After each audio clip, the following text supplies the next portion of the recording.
నా పేరు మైబ్జాన్, మా డాడీ పేరు హుసేన్. నేను ఈ పొలం చేసుకుంటున్నా.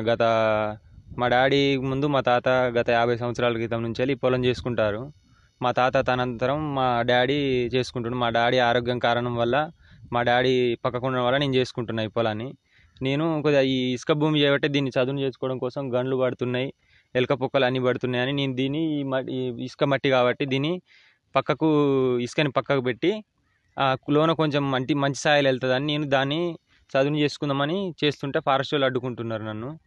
నేను ఏం చేయలేని కారణం వల్ల ట్రాక్టర్ల అడ్డు కూర్చోవాల్సింది వస్తుంది. నాకు ఏం చేయలేదు, నాకు మీరే న్యాయం చేయాలి. ఎందుకంటే నేను కూడా చదువుకున్న స్టూడెంట్నే, నాకు అన్నీ తెలుసు. నేను ఎలాంటి తప్పు చేయలేదు. అధికారులు వచ్చి చూడాలి, నాకు న్యాయం చేయాలి. నేను కేవలం నా ఇసుక భూమి నాకు పంట రావడం లేదన్న కారణం వల్లనే నేను చేస్తున్నా. నా పేరు వడకాపురం సారయ్య, గ్రామం చిన్నవేనపల్లి. నేను ఏటనార మండలం తెలంగాణ రైతు సంఘం అధ్యక్షుని.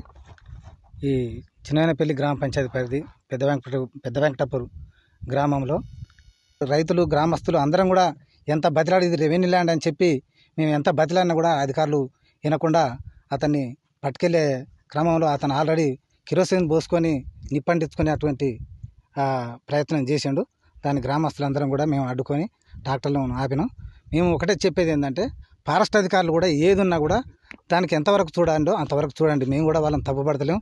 వాళ్ళు వచ్చినందుకు కూడా మేము వాళ్ళని ఏమి ఇబ్బందులు పెడతలేము.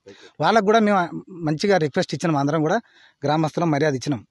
కానీ ఏంటంటే, పట్టాభూమి ఉన్నప్పటికి కూడా ఆ పట్టాభూములు ఉన్నప్పటికి కూడా వాళ్ళని ఇబ్బంది పెడితే కనీసం ఇప్పుడు ప్రస్తుతం మాకు ఇక్కడ ఇబ్బందులు ఏంటంటే కనీసం గ్రామస్తుడికి ఇంత ఇసుక దొరుకునేటువంటి అవకాశం కూడా లేదు. స్థానికంగా మాకు ఇసుక అంటే మా సమీప ప్రాంతంలో ఉన్నటువంటి వాగులు ఏదైతే ఉన్నాయో, ఒక బాత్రూమ్ కావచ్చు, ఇల్లు నిర్మాణం కావచ్చు, ఇటువంటి చిన్న చిన్న పనులు చేసుకోవడానికి కూడా మాకు ఈ ఫారెస్ట్ అధికారులు మాకు ఇబ్బందులు పెడుతున్నారు. కాబట్టి మేము ఒకటే అనుకున్నాం, గతంలో కూడా మాకు ప్రభుత్వం ఉన్నప్పుడు కూడా ఇటువంటి చాలా ఇబ్బందులు జరిగినాయి. మేము ప్రభుత్వం మారిన తర్వాత కూడా పాలన మారుతుందని చెప్పి మేము అందరం కూడా భావించినాం. కాకపోతే ఈ ప్రభుత్వం మారినాక కూడా మాకు ఇటువంటి ఇబ్బందులే కొనసాగుతున్నాయి. కాబట్టి దయచేసి ఇక్కడ ఉన్నటువంటి మంత్రి కావచ్చు, ఈ నియోజకవర్గం ఎమ్మెల్యే సీతక్క గారు కావచ్చు, ఆమె దృష్టికి మేము ఈ విషయం పోవాలని చెప్పి మేము మీడియా వాయిస్ కూడా ఇవ్వడం జరుగుతుంది. వెంటనే సీతక్క గారు స్పందించాలి. ఇక్కడ ఉన్నటువంటి ఇబ్బందులు, ఈ ఏజెన్సీ ప్రాంతంలో ఉన్నటువంటి ఇబ్బందులను వెంటనే అరికట్టే విధంగా ఫారెస్ట్ అధికారులపై చర్యలు తీసుకోవాలని చెప్పి మేము సభాముఖంగా కోరుతాం. For more videos like this, subscribe Big TV channel.